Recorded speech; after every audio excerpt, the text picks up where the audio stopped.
Some are also affected by heavy flooding. Do double-check your journey before you travel. Hampshire, the westbound M27. We've got a broken-down car blocking a lane at junction 4 for the M3. In Kent, the eastbound M2. 2 lanes are blocked. There's been an accident involving several cars just before junction 3 for Chatham and Rochester. Those queues are back to junction 1 for Strood. Problems in Bristol, the M5 southbound. 3 lanes closed because a car has overturned. That's from junction 18 for the M49 to junction 19 for Portishead, causing very long delays off the back of that. There's more in half an hour. You can stay up to date throughout the day by visiting our website gbnews.com. Variety Cruises have been sailing since 1942, and thanks to them, you could set sail in 2025. You have the chance to win a 7-night small boat cruise for 2 worth £10,000. With your flights, meals, drinks and excursions included, you can choose from any one of their 2025 Greek adventures and find your home at sea. You'll also win an incredible £10,000 in tax-free cash that you can use to make this summer spectacular. We'll also treat you to these luxury travel gifts. For another chance to win a prize worth over £20,000, text prize to 63232. Text costs £2 plus 1 standard network rate message. Or post your name and number to GB04 PO Box 8690 Derby DE1 9TT. UK only. Entrance must be 18 or over. Lines close at 5 p.m. on the 26th of April. Full terms and privacy notice at gbnews.com/win. Please check the closing time if listening or watching on demand. Good luck. Good afternoon, Britain. Good afternoon, Britain. Weekdays from midday, we bring you the most compelling stories from across the United Kingdom. And why it matters to you. From your doorstep to our inbox. That's right, we want to hear from you. Good afternoon, Britain. Only on GB News, the People's Channel, Britain's news channel. Every Sunday from 11, join Michael Portillo. There will be topical discussion, looking at the week before and the week to come. So kick back and relax at 11 a.m. on Sundays on GB News with me, Michael Portillo. GB News, the People's Channel, Britain's news channel. In the GB Newsroom, we bring you the news as it happens. With our team of dedicated journalists across the UK, GB News brings you accurate reporting of the day's topical agenda. When the news breaks, wherever and whenever it's happening, we'll be there. This is GB News, the People's Channel, Britain's news channel.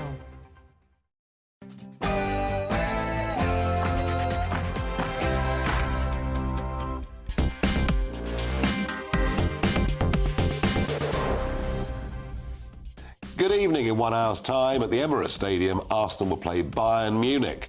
There is an ISIS terrorist threat over the game. We'll go live to the stadium to see what is going on. Rachel Reeves sits down with GB News' Chris Hope and talks about her tax plans. Let's look at the numbers. Do they actually add up?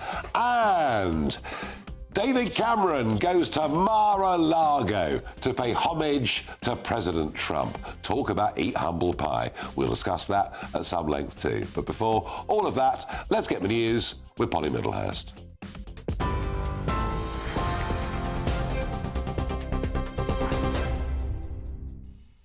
Nigel, thank you, and good evening to you. Well, the breaking news this hour, in fact, within the last 20 minutes, we've heard the MP, William Wragg, has voluntarily, we understand, given up the Conservative whip after he admitted giving his colleagues' phone numbers to a suspected scammer, and that is coming from a spokesperson at the Tory whip's office here in central London. Well, last night, we know he resigned from his position on 2 other parliamentary committee positions.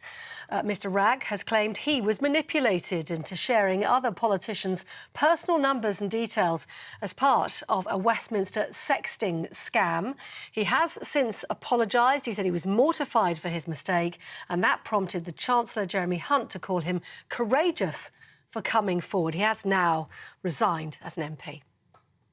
Well, the other major news this evening, as you've been hearing, European football's governing body has insisted that all of this week's Champions League quarter-finals will go ahead as planned tonight, despite an Islamic State terror threat. Arsenal will be hosting Bayern Munich tonight at the Emirates Stadium. That's in an hour's time. Man City are in action. They're playing away to Real Madrid. Here, the Metropolitan Police says it does have a robust policing plan in place for the game this evening. Islamic State, of course, the ones who claimed responsibility for that attack last month on a Moscow concert hall, resulting in the deaths of more than 140 people. 6 migrants have been injured in the latest wave of violence in northern France as people smugglers clashed with asylum seekers trying to force their way onto small boats without paying. The latest violence erupted on a beach near Dunkirk and resulted in at least 2 of the migrants being stabbed multiple times. The incident was followed by more violence in the same area just a short while later. Police came under attack from a large group of migrants who then threw stones, bottles and other missiles at officers who were trying to sort out the affray. Meanwhile, Prime Minister Rishi Sunak met with the President of Rwanda, Paul Kagame, at Downing Street earlier on today. That visit coming as it was revealed some of the housing built to accommodate migrants after they're deported has been sold on to locals. And lastly, His Majesty the King has been presented today with the first banknotes featuring his image as he returned from a short Easter break to view the new currency at Buckingham Palace. King Charles smiled, we understand, as he inspected the new notes of each denomination.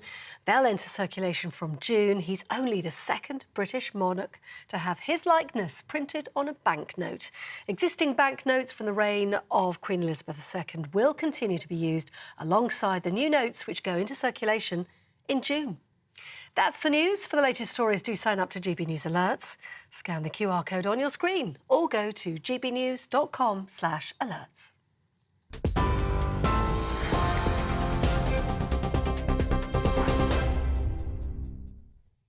Good evening. In about an hour's time, the Champions League quarter-final will kick off at Arsenal's Emirates Stadium. They're playing Bayern Munich. Nothing unusual about that, you may think. But there has been a direct threat to this game from ISIS. Now, we have seen ISIS attacks on football grounds in France. Twice it happened there.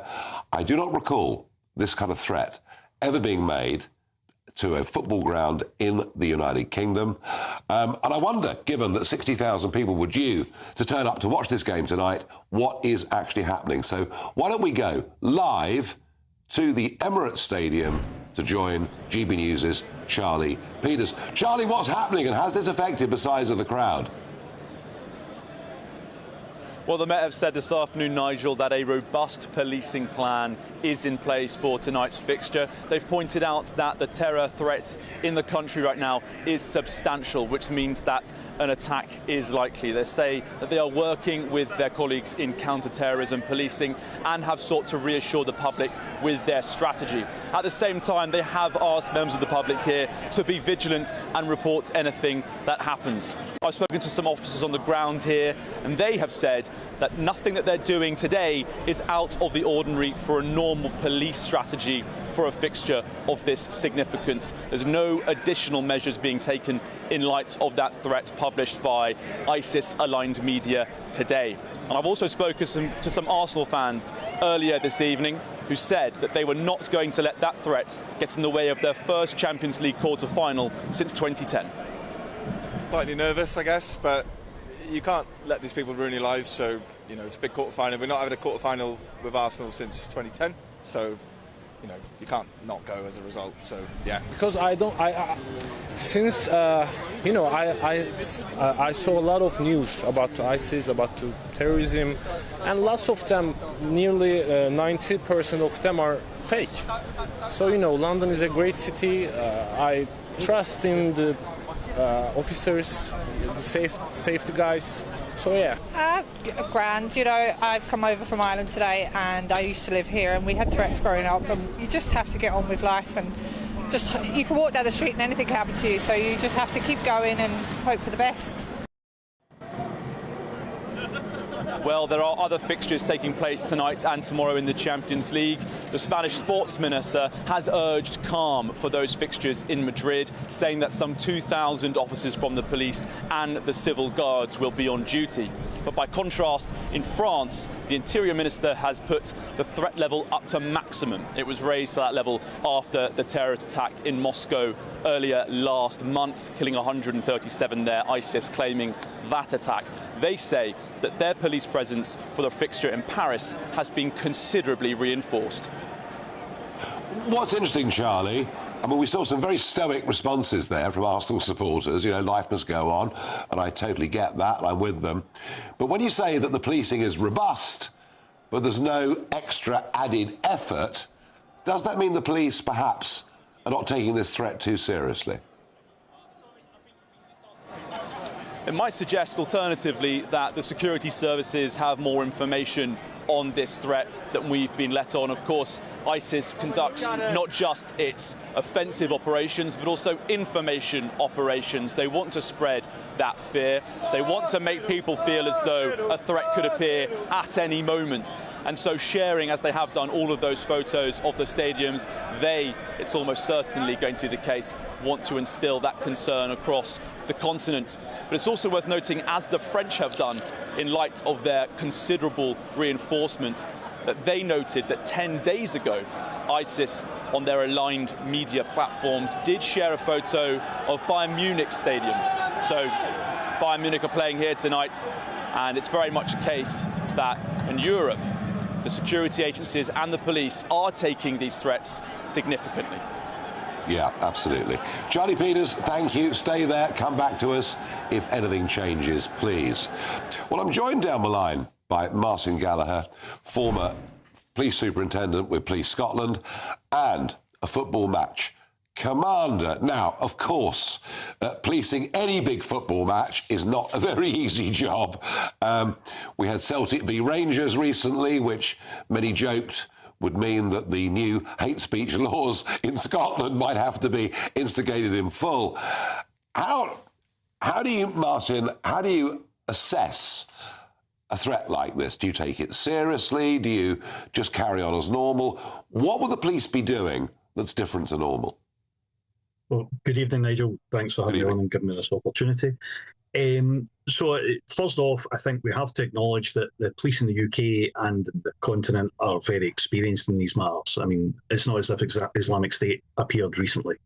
This is a threat that's existed for over a decade now, and threats beforehand. So the measures have been put in place over time through experience, which will robustly respond to this threat. I think that, you know, myself as a match commander, these are the sort of, the overall threat is one that we've put measures in place to deal with. And tonight, as the cops on the ground were saying to your reporter, nothing's dramatically different because we're used to this and we're working against this background. I think that one concern will no doubt be that the call to arms, for want of a better term, inspires the individual. That's the one thing that's very hard to guard against, as you know yourself, and this will be very alert to that. Yeah, I was at the Euro final a couple of years back, England v Italy, where we had some pretty appalling scenes of, well, I guess mass drunkenness or drugness and people smashing down barriers and climbing into, getting into the ground without tickets. It was the worst sporting event I've ever been to. What is the trick with dealing with a mass crowd? I mean, let's say some sort of incident did occur and there was mass panic. How do the police control a mass of people? Okay, so there's emergency procedures well worked to evacuate a ground. So if anything significant occurs, then the police, and particularly the well-developed safety measures that grounds have through their safety officers and stewards, will have rehearsed and will implement if necessary. Yeah. And I'd like to put people's minds at rest of that. That's something that's well practiced, well drilled, and well understood, both between the ground themselves and the police in support of that, and other emergency services. So I wouldn't have a concern there, and in terms of when you're at the game is be alert. You know, that's why I mentioned that individual. You know, that if something's suspicious, report it to a police officer or a steward. Presumably, people going into a ground will have to go through metal detectors, have some basic checks? Yes. I was at the Aston Villa game on Saturday and had that, Nigel. So it's nothing unusual to be going through that. Those measures have been in place for years. Yeah. All right, well, I take your words, Martin, as words of reassurance. And back to Celtic v Rangers. How on earth do you police a game like that where there's such enmity between the two groups of supporters?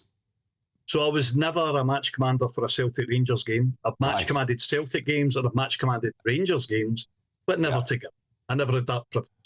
In terms of dealing with that level of support, you've got to remember at the ground at the weekend, there were no away supporters. So it's so for some time, there's been no away support on the ground, which makes it far easier to manage. Next season, we return to an away support of 5%, and that will bring a different dynamic. But again, the officers that are used to command these games are built up through the ranks and looking after these games and are well trained to deal with it. But I appreciate your comment about the hate legislation. That's a whole new dynamic. Yeah, it absolutely is. We'll talk about that another time. Martin, thank you very much indeed for joining us this evening, and we will cross our fingers and hope and pray that everything goes off at the Emirates without any incident at all. Before we move on to talk about an extraordinary ruling from the European Court of Human Rights this morning, which I think has very major implications for national sovereignty, indeed for having, what is the point of general elections after this ruling? But just a quick piece of news. William Wragg, the Hazelgrove Conservative Member of Parliament, who I've been talking about on social media since Friday, and who, after it was revealed, had sent intimate photographs of himself to somebody online that he'd never ever met, and then, he said, because he was scared and because they had compromising material on him, then gave telephone numbers of colleagues, public figures, to these known bad actors and blackmailers, has this evening voluntarily resigned the whip. Now, I must admit, I didn't think he'd last till Wednesday or Thursday, but it does make number 10 and number 11 look absolutely stupid in standing up behind him in the way that they did. Indeed, it was extraordinary that Chancellor Jeremy Hunt said that his actions had been courageous. It would seem this government simply can't get anything right. And I suspect, as far as Mr. Wragg is concerned, well, I wouldn't be surprised if we hear a bit more about this story over the course of the next few days. In a moment, this incredible ECHR ruling, which confirms to me why I believe we should leave it and maybe even have a referendum on it.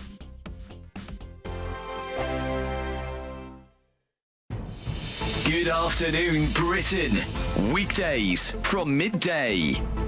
I wonder, is this the fundamental distinction we need to make between Islam, which is a private religion people may practice freely amongst themselves, and Islamism, when you try and place those values upon other people, place that way of being, force it on people who don't want it? Tom, I have been very much clear about this thing that Islam is a religion and people are free to follow that religion in the UK, in a free Western society. So we have no problem with people following their religion as long as it is not being imposed onto the wider society. And when you talk about drawing a distinction between Islam and Islamism, people like me, you and me, we are drawing that distinction. We're trying to maintain that distinction. But if you look at the commentator from the Muslim community, some commentator, they would like to blur this line and they would ask you, what is Islamism? Where does it exist? Sorry, it does exist. We see it. And the teacher, this incident is an epitome of that kind of, ideology being prevalent, in our society. Khadija, do you worry that these views are typical for some sections of society? Do you think that there's a problem with some Muslim men, that they have perhaps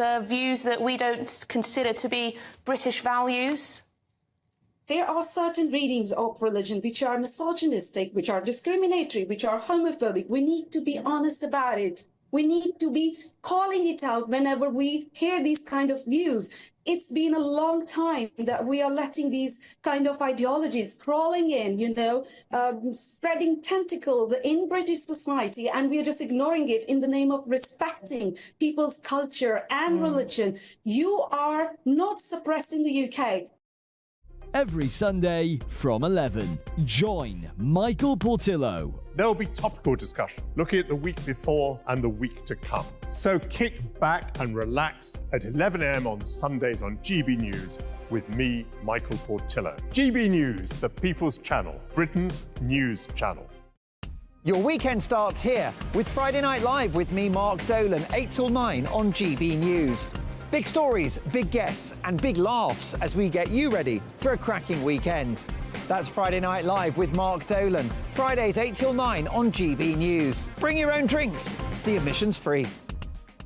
I'm Andrew Doyle. Join me at 7 o'clock every Sunday night for Free Speech Nation, the show where I tackle the week's biggest stories in politics and current affairs with the help of my 2 comedian panellists and a variety of special guests. Free Speech Nation, Sunday nights from 7 on GB News, the People's Channel, Britain's news channel.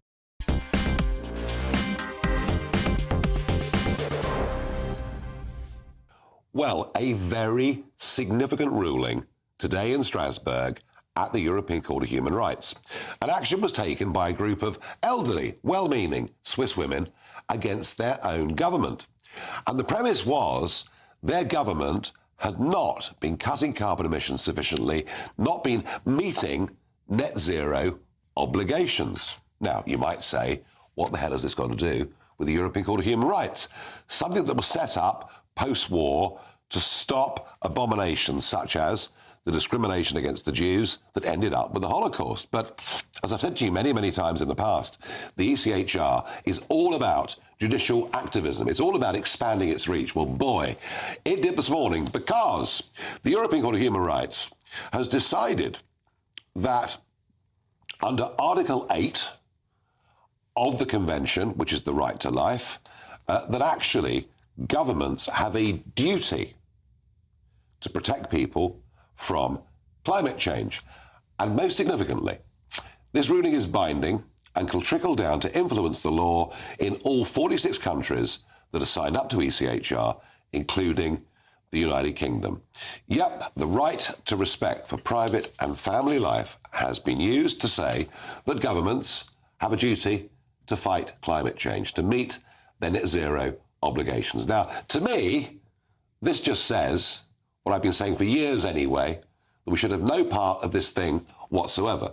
I think the implications for not just national sovereignty, but for general elections are very, very serious indeed. Well, somebody who may have a slightly different point of view is Tim Crossland, who joins me here, director of Plan B, a charity that uses legal action to tackle climate change.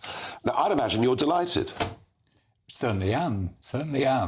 And one thing we agree with you about is the significance of this ruling. It's huge. Because it isn't just those women in Switzerland. As you say, there are 46 countries who are part of the Council of Europe, to be distinguished from the European Union, of course. And this ruling is relevant and binding to all of those countries. So it's hugely significant to those women in Switzerland. It's hugely significant to the people of Switzerland, but it's just as important to people here in the UK. Yeah, I mean, its linkage to the European Union is actually quite strong. There are interconnecting corridors from the European Parliament straight into the European Court of Human Rights. And, of course, you can't be an EU member without first signing up to ECHR. So they're separate. It's EU plus, yes. Yeah, that's right. And we opted with Brexit to stay part of this. Here's the point. Here's the point, Tim, I think that matters. If this court has judged, and I'm going to quote it again, that governments have a duty to protect people from climate change. Now, whatever that means, but we're talking here about the theory that man-made CO2 is leading to global warming. That's what we're talking about. The scientific evidence we're talking about. We're talking about the 3% every year of CO2 emissions that are man-made. Well, that's not what the science says. And some say 5%. No, the science says that the climate change that we've seen since 1750 is attributable to human carbon emissions with a high level of certainty. That is what the science says, and it's really But clear. here's my point. Only 3 to 5% of all CO2 produced every year is produced by man. The rest is naturally occurring. But either way, we can argue that, you and I, until the cows come home. We're not going to do that. We haven't got time. There are other scientists with different points of view, although I would accept there are more scientists who take your side of the argument at the moment. The scientific consensus. Yeah, but it's not universal, but there is a consensus amongst many of them. I agree with that. But here's the point. What if I stand for the general election and I say this is a load of cobblers? This is a complete load of nonsense. CO2's got nothing to do with global warming. It's all about sun activity. And I win a majority in the House of Commons and form a government. What this judgment means is that I won't be allowed to carry out the will of the people if I stay a signatory to the ECHR. That is the rule of law that you've just described. We have democracy and the rule of law. And the point of the rule of law is that the powerful are held to account, the vulnerable are protected, and we have a law that protects people's right to family life, their right to health. That falls within the scope of Article 8. And it's not so different from all the other international agreements we have, whether around nuclear proliferation, whether around free trade. We have international agreements around those things. So should we just scrap elections and just say, ECHR, you tell us what to do, boys, and we're happy with that? Well, of course not. But this is an act of Parliament, the Human Rights Act, that was voted on by our parliamentarians with huge level of support. In the last century, you know, time has moved on since the Human Rights Act. Time has moved on a lot since the incorporation of the ECHR over 75 years ago. You see, and the point I'm making, Tim, is whatever points of view we have on this, and we disagree, should a court in Strasbourg, made up of people, most of whom aren't even legally qualified, they're jurists, it's this very strange European concept, should they be able to overrule the wishes of the British electorate and the British government? Well, but they haven't done, because this is an act of Parliament, and as you mentioned in your opening to this, the European Convention on Human Rights was established by Britain, amongst others, in the aftermath of the Second World War. Years ago. So this is a treaty negotiated by our government, brought into domestic law by the British Parliament, and if Parliament chooses to do something about that, well, then it can, but it must deal with the consequences of being an international pariah. The only country to have left this in recent years is Russia. And if we want to put ourselves into that camp, well, so be it. But that's a matter for Parliament. Hey, we're the first country since Greenland to leave the European Union. I mean, you know, countries make decisions. I mean, I was brought up to believe that no Parliament may bind its successor. That the whole point of elections was you could change the laws under which you live by voting differently at the next general election. I think this somewhat undermines that. I think we should talk a little bit about the proposition behind this, which is the duty of a government to protect its people. That doesn't seem to me a particularly radical proposition if the scientific consensus is the climate crisis is an immense danger, not just in the future, but now. And one of the important things about the Switzerland case was those women in their 70s and 80s, they weren't talking about models or predicted impacts. No. They were talking about the impact on them right now from unprecedented heat waves in Switzerland. Wow. One of the claimants had died in the meantime. But that is what this is about. It's about protecting the public. It's about protecting the public from rising food prices. Playing God. It's about playing God. It's about pretending that we, by closing all our factories down, can change the weather. It's nonsense. Well, that's your anti-scientific consensus view. It is not what the science says. What the science says is that Britain has lost 40% of its wheat crop due to the climate crisis. That's not prediction, it's fact. What we're seeing is around the country, homes becoming uninsurable because they've been flooded so often, you can't get insurance anymore. This has been happening all through the millennia, where climates have changed. I want to put this point to you, a slightly different point, but an important point, I think. There is, as you know, a general election coming up in India this year. Narendra Modi, hoping to get in for a third term, favourite to do so at the moment. He put this tweet out the other day, and it's his big boast, vote for me. And the tweet is very, very strong. It says, a remarkable feat, crossing 1 billion tonnes in coal and lignite production marks a historic milestone for India, reflecting our commitment to ensuring a vibrant coal sector. So here we have India, with 1.4 billion people, boasting that they're now themselves mining over 1 billion tonnes of coal a year and burning it in their own country. We have the fact that China has put out more CO2 in the last 10 years than we ever have since our nation was founded. The real point of this is that our CO2 commitments, our net zero commitments, are deindustrialising our countries, putting huge bills on ordinary consumers, when Indonesia, India and China dwarf anything that we're doing. Are we not handicapping ourselves all the while India and countries like that are doing what they're doing? The City of London is financing 15% of global carbon emissions around the world. 15. We live in a 15%. Yeah. We live in a globalised economy. Yes. A lot of those fossil fuel projects around the world are supported by our lawyers, our bankers, our financiers, our insurers. Yeah. So we're part of all of this. Separating out... a tiny part of it. 15%? A tiny part of it? Well, even 15%. Look, the of global emissions, is that a tiny part of it, really? We will burn 4 billion tonnes of coal this year in the world. 4 billion tonnes of coal.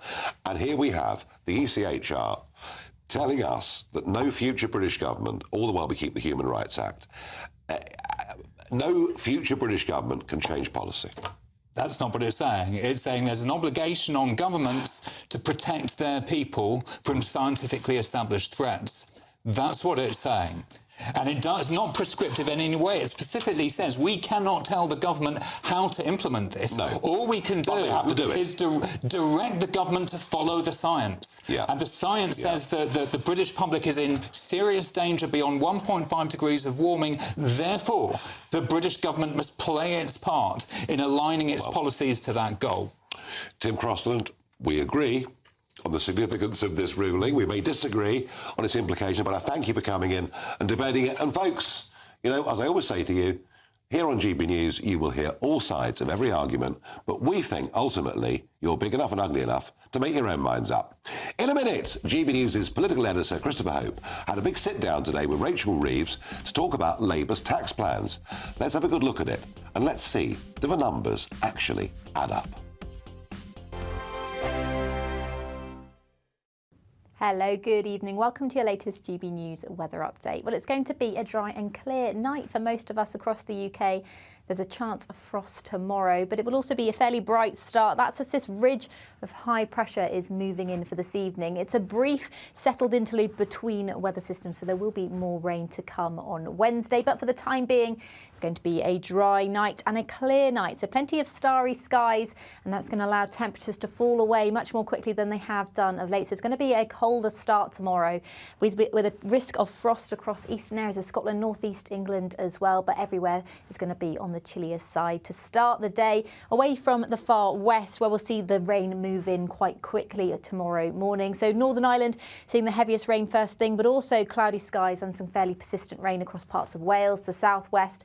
But it's into Scotland, western Scotland in particular, where the rain will turn quite persistent through the day, as well as parts of the Lake District. We could see 60 millimetres of rain falling through the day. But it is going to be a warmer day, so that cloud and rain is bringing with it milder air that stays with us for Thursday as well. And on Thursdays, there is the chance of seeing some brighter spells, particularly across northern and eastern areas of the country. Across the south, we're more likely to see some drizzly rain come and go through the day. Friday, once again, looks like it should stay dry across southern areas, with more rain moving into the north and temperatures rising to the high teens. I'm Christopher Hope. And I'm Gloria Di Piero, bringing you PMQ's live here on GB News. Whenever Parliament is in session on a Wednesday at midday, we'll bring you live coverage of Prime Minister's questions. We'll be asking our viewers and listeners to submit the questions that they would like to put to the Prime Minister, and we'll put that to our panel of top politicians in our Westminster studio. That's PMQ's live here on GB News, Britain's election channel. I'm Patrick Christie's. Every weeknight from 9, I bring you 2 hours of unmissable, explosive debate and headline-grabbing interviews. What impact has that had? We got death threats and the bomb threat and so on. Our job is to do what's in the best interest of our country. You made my argument for me. My guest and I tackle the issues that really matter with a sharp take on every story. I'm hearing it up and down the country. That was a beginning, not an end. Patrick Christie's tonight from 9 p.m. only on GB News, Britain's news channel. Join me, Camilla Tominey, every Sunday at 9:30 when I'll be interviewing the key players in British politics and taking them to task. This report basically says that he's not fit to stand trial. With an upcoming election looming over Westminster, now is the time for clear, honest answers. I agree. And that's precisely what I'll get. Is he indecisive? Incompetent? That's the Camilla Tominey Show at 9:30 every Sunday on GB News, the People's Channel, Britain's election channel.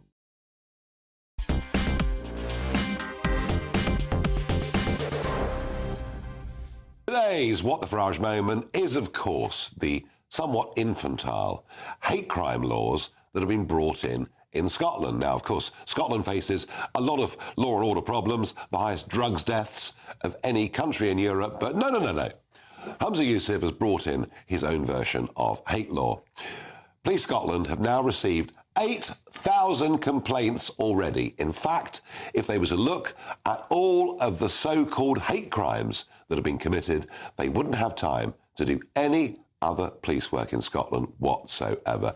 This is mindless, and of course J.K. Rowling, as yet, has not felt the long arm of the law, I'm very pleased to say. It's just crazy. It's just absolutely crazy stuff. Now, I would have paid anything to have been a fly on the wall last night at dinner at Mar-a-Lago, where Donald Trump was there with the British ambassador and with our Foreign Secretary, Lord Cameron. Let's have a look at what Cameron had to say about President Trump just a few years ago. I think his remarks are divisive, stupid and wrong, and I think if he came to visit our country, I think he'd unite us all against him. Cameron, of course. Cameron, ever the globalist, and Cameron, of course, a great friend of President Obama. His former Conservative politics, very close to President Obama's, who, of course, if you remember, intervened in our referendum and told us, vote Brexit, you'll go to the back of the queue. I'd love to have been there last night to see Cameron eating humble pie. Well, I'm joined down the line by Katie McFarland, President Trump's, of course, first Deputy National Security Advisor, and also somebody who held security posts in the Nixon, Ford and Reagan administrations. Who better than I hate to call you a veteran, but I'm going to have to call you a Republican veteran and an observer of these things. Isn't it funny? All these people, Katie, around the world who've been rude, vile about Donald Trump, in the end, they all have to come and break bread, don't they? Well, not only break bread, but they've got to listen to what he's saying.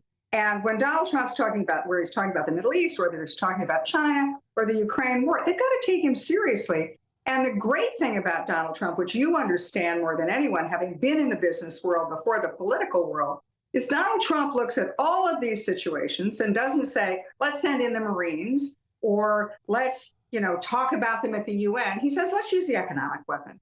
Whether it's an economic weapon against Iran or the economic weapon against Russia and Ukraine or the economic weapon against China. So not only was David Cameron eating humble pie after what he said and the insults he gave to President Trump, but he probably got an earful on a very different kind of policies than the ones he always had promoted in office and continues to promote. Yeah, I mean, they say, the official communique says that they discussed Brexit, which, of course, Donald Trump was a big supporter of, and the British ambassador, I very much doubt, was, and certainly Cameron wasn't. They talked about defence spending. Maybe actually on this issue, Katie, there is now some degree of alignment because, Trump has made it clear that America will continue with its leadership in NATO, provided members pay the 2% fee. The thing that is so annoying about this is when Donald Trump says things like pay up, pay up, pay up, talking about maybe the United States is rethinking its policy towards NATO. What he's really doing is grabbing people like David Cameron by the lapels and saying, pay attention. Pay your fair share. So Donald Trump is trying to actually strengthen NATO because he wants the other members of NATO to contribute. He's not trying to weaken NATO. He's trying to strengthen it. Where the difficulties would genuinely have been are over policy towards Ukraine, where, as you know, Cameron is saying to America, come on, keep pumping money into Ukraine, and pro rata, we will pump money into Ukraine as well. I detected strongly at CPAC, just a few weeks back when I saw you there, I detected quite a large sense, quite a large American feeling that they're not happy continuing to put money into Ukraine.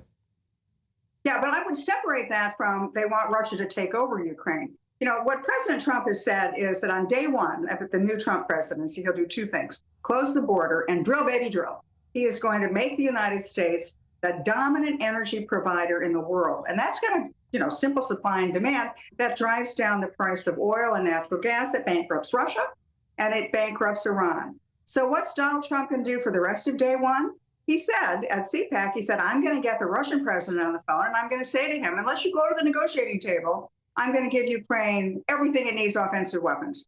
And then he said, and then I'm going to call Zelensky and I'm going to tell him, unless you go to the negotiating table, I'm not going to give you any weapons. And so Donald Trump is looking at a way to stop the killing, find a negotiated solution. And then, by the way, and this is what everyone misses when they say, well, that means Trump wants to abandon Ukraine. No, he doesn't. What he wants to do is bankrupt Russia. You know, wars are expensive. And the combined Western contributions to Ukraine have been probably $100 billion. And that's to buy a stalemate. Trump is looking at a very different perspective. He's saying, I'll bankrupt Russia so they can't afford to pay for a war, and then I'm going to force a negotiation, and then the West will invest in Ukraine, rebuild Ukraine, be completely, take Ukraine in all the NATO organizations and the European Union organizations. NATO will be fully integrated.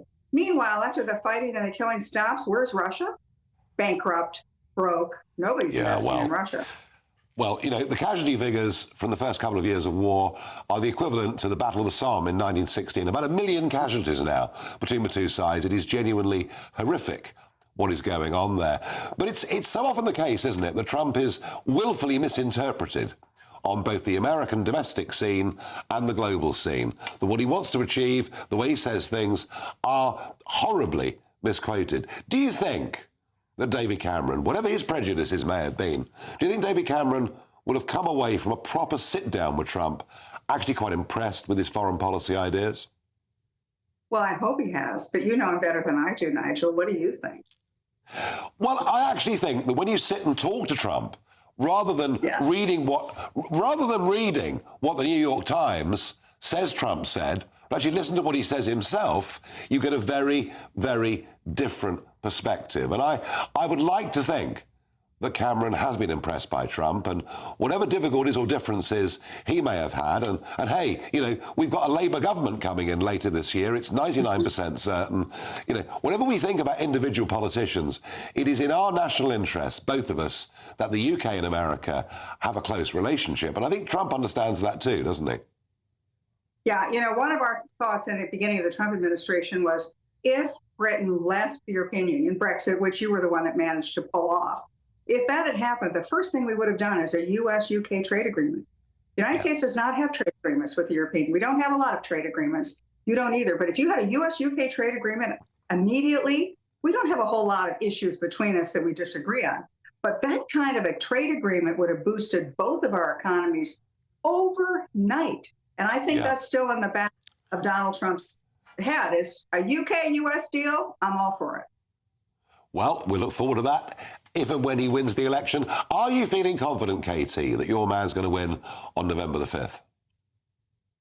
I think that the American people are supportive of Trump. What I worry about is the kind of interference in our elections that has happened in the last 2016 and 2020, which is the intelligence community, whether it was with the Russia hoax or whether it was and I don't want to get too much in the weeds, but intelligence officials basically said that Hunter Biden and his laptop and Joe Biden were not having, you know, corrupt activities. So I'm worried that it'll be stolen, not stolen necessarily at the ballot box or computers, or voting machines. I'm worried that there'll be election interference of disinformation against Donald Trump. Yeah. The same thing you just talked about, you know, misquoting him, taking him out of context, making him look like somebody he's not. Yeah.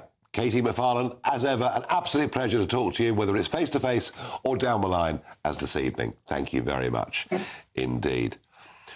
And folks, wasn't that interesting, you know, to hear her outlining what Trump's strategy is to try and bring peace and try and end that horrific war in Ukraine.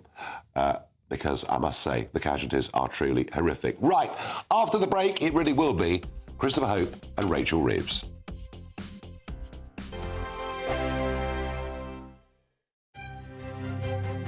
GB News Breakfast, every day from 6 a.m. Do you mind if I ask you a little bit about Sebastian? It really amazes me how a mother who can lose a child in such a shocking and unexpected way, so little, so precious, can then turn that grief into something so positive. How did you find the strength to get up, get a camera crew, as you say, travel to the other side of the world and investigate all of this?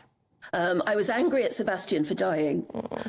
You know, you feel like saying, God, 32 years later, and I can still get very, very upset about it. I was angry that something that while he was born and lived with me and slept and then died, they were actively campaigning in New Zealand to try and stop this happening because they had a very high cot death rate there.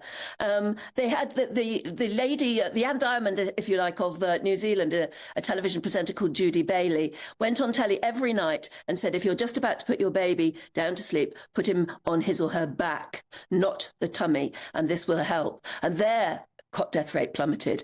And I went out to New Zealand and met her, and it was anger that drove me to come back and demand that we have the same advert here, the same campaign. And of course, I got all this complete nonsense from the Department of Health saying, you know, oh, young mothers do not watch television, I was told. In other words, while New Zealand mums were being told how to save their babies' lives, we actively denied British mums that advice during the time that Sebastian and others were dying. And the other point I suppose to make is it's helpful to educate all generations, because when I had my babies, my mum would say, he's not settling, just stick him on his tummy, he'll be much happier, that's what we did with you.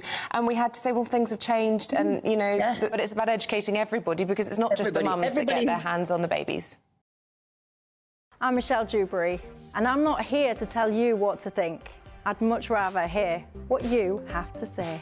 So send in your opinions to gbviews@gbnews.com. Keep them clean, and you never know, I might read them out. With my panel here on Jubes & Co, we debate, we get stuck into the issues of the day on a show where all views are welcome, especially yours. GB News, the People's Channel, Britain's news channel. 2024, a battleground year. The year the nation decides. As the parties gear up their campaigns for the next general election. Who will be left standing when the British people make one of the biggest decisions of their lives? Who will rise? And who will fall? Let's find out together. For every moment, the highs, the lows, the twists and turns. We'll be with you for every step of this journey. In 2024, GB News is Britain's election channel.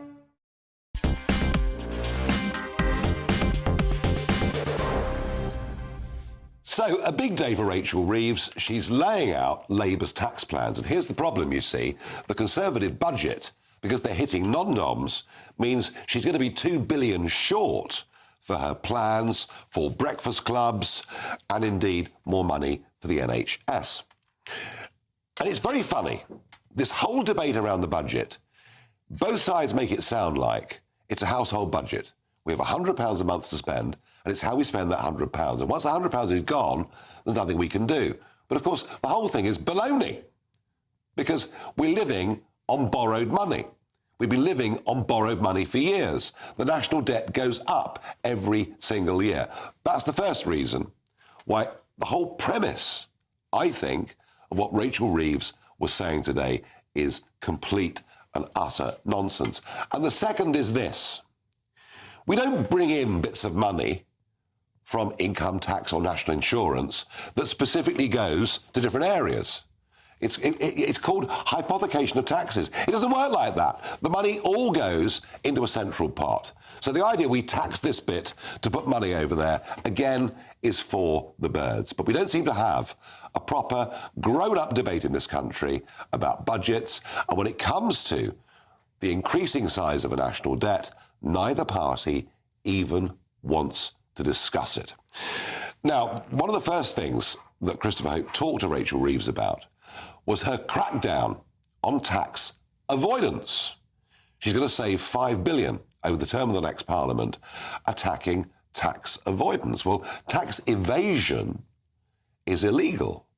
Tax avoidance isn't. And I thought this question from Christopher Hope was really rather well put.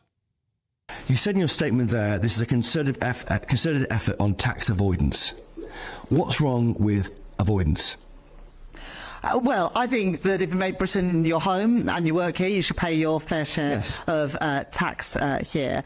And that's what these plans are about. Do you have an ISA? Yes, that's tax avoidance, so what's wrong with that? Well, there's nothing wrong with ISAs, and we're certainly not going to be cracking down on those or people saving into pensions. Yes. But what we've seen over the last few years at HMRC is a 20% reduction of cases opened and investigated looking at not things like ISAs and pensions, but not paying the right amount of tax. And similarly, we've seen the investigations into offshore activity. The number of cases investigated there halved during the course of this Parliament. And as a result, what we've seen is a tax gap now of £36 billion. And the National Audit Office say that £6 billion of that should be recoverable. And that's what the plans I'm setting out today are all about. I really wondered, does she know the difference between tax avoidance and tax evasion? He also asked her the question about the sheer scale and size of the national debt. Certainly not a rounding error. It's 2 million additional appointments a year in the NHS, 700,000 emergency. In the grand scale of spending, I mean.